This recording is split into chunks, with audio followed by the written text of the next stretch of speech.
Oui, la situation humanitaire y est très critique. On en parle avec vous, Sophie Guignon. Bonjour. On vous retrouve depuis Beyrouth. Bonjour. Vous avez parlé avec un médecin qui travaille dans l'enclave. Quel est son témoignage?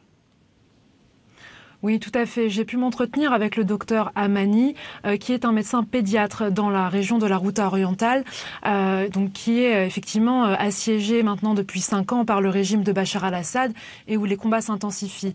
Elle m'a décrite une situation extrêmement difficile. Le docteur reçoit beaucoup de blessés civils à cause des bombardements du régime. Beaucoup d'enfants ont besoin d'être amputés. Beaucoup de blessés à cause des éclats d'obus et une majorité de personnes souffrent d'infections respiratoires à cause de la fumée des bombardements et de malnutrition due au manque de nourriture dans cette région à cause des prix très élevés et du siège. L'hôpital dans lequel elle travaille souffre aussi de pénurie.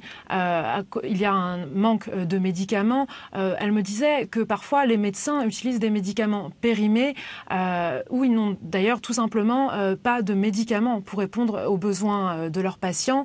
Et il manque aussi beaucoup de médecins dans la Ghouta orientale. Il ne serait qu'une centaine pour répondre aux besoins de 370 000 à 400 000 habitants. Oui, Sophie, tout cela sans compter l'hiver qui aggrave la situation là-bas. Oui, tout à fait.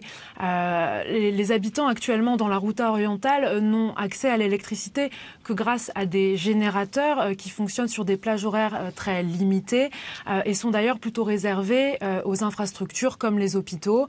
Le docteur m'expliquait également que le gaz est en accès très restreint dans la Ghouta orientale et que les prix sont très élevés. La population utilise des bûches de bois, mais là encore, les ressources manquent à cause du siège et donc beaucoup d'habitants en arrivent actuellement à brûler du plastique ou de vieux vêtements pour se réchauffer, ce qui bien évidemment aggrave encore la situation humanitaire. Merci pour ces éléments, Sophie. Sophie Guignon en direct de Beyrouth.